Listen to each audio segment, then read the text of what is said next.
অনেক দিন ধরেই কোনো ব্লগ শেয়ার করা হচ্ছিল না, তাই ভাবলাম একটা ব্লগ শেয়ার করে দেওয়াই যাক। So hello guys, welcome back to our channel Rimi official. তোমরা সবাই কেমন আছো? আশা করি অনেক ভালোই আছো, আর আমি অনেক ভালোই আছি। আর সকাল সকাল কিন্তু আমি চলে যাচ্ছি পড়তে, আর পড়া আমার ছুটিও হয়ে গেছে। আর বাইরে বেরিয়ে দেখি বৃষ্টি হচ্ছে। তো বৃষ্টি কমার পরে আমি তো বাড়ি চলে এসেছি, তারপরে বসে পড়লাম খেতে। আর আমার মা রান্না করেছিল মাছ। তো প্রথমে তো আমি লেজাটাকে নিয়ে নিলাম।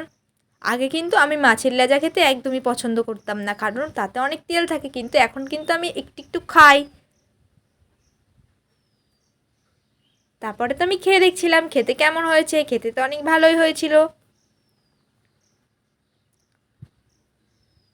তারপরে খাওয়া দাওয়া সেরে আমি কিন্তু চলে গেছিলাম মাঠের উদ্দেশ্যে। আমাদের এখানে কিন্তু অনেক জল হয়ে গেছে, আর সেটাই তোমাদের দেখানোর জন্য গেছিলাম। আর এই দিক দিয়ে কিন্তু মাঠের জলগুলো নামছে।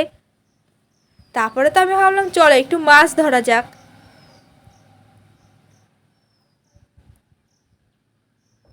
আর এই পুকুরটা তোমরা দেখছো, এই পুকুরে এই ঘোলা জলগুলো এসে কিন্তু বড় বড় মাছগুলো মরে যাচ্ছে, আর আমি কিন্তু সেটাই দেখতে গেছিলাম।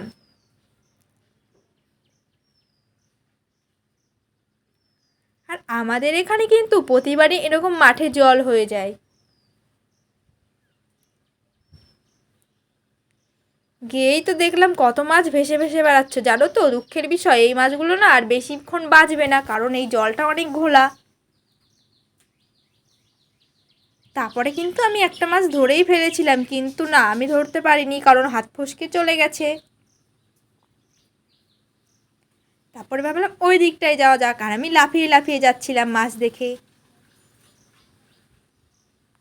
এবার চলো আমার জীবনের কিছু কথা তোমাদের সঙ্গে শেয়ার করা যাক। এই যে মাছ ধরা, এই জিনিসটা কিন্তু আমার খুবই পছন্দের একটা জিনিস। মাছ খাই বা না খাই, ধরতে কিন্তু অনেক মজা লাগে, সেটা তোমরা অনেকেই জানো। কিন্তু আমি একটা মেয়ে হয়ে এই যে জলে নেমে মাছ ধরবো, এটা কিন্তু অনেকের পছন্দ না। বিশেষ করে গ্রামের দিকে কিন্তু এটা হয়ে থাকে, কিন্তু তবুও আমি কিন্তু জলে নেমেই মাছ ধরি। আর সুন্দর হাওয়া হচ্ছিল, আর জলগুলো নড়ছিল, দেখে তো মনে হচ্ছিলো এখান দিয়ে নদী বয়ে যাচ্ছে। তারপরে মাছ টাছ না পেয়ে আমি তো বাড়ি চলে এসেছি, আর বাড়ি এসে কিন্তু আমি স্নান করে নিয়েছিলাম। তারপরে বিকেলে বেরিয়েছিলাম হাটের উদ্দেশ্যে। আর আমাদের এখানে কিন্তু মঙ্গলবারে হাট হয়। তোমাদের কার কার ওখানে এখনও হাট হয় তো আমাকে অবশ্যই জানিও। তারপরে তো দেখছিলাম ইলিশ মাছ। আমার কিন্তু ইলিশ মাছ নেওয়ার ইচ্ছে ছিল, কিন্তু আমি নিইনি, কারণ ইলিশ মাছগুলো ভালো ছিল না। তারপরে তো আম, আলু, পটল, টমেটো, এই সব কিনে বাড়ি চলে এসেছি। ওকে, বাই।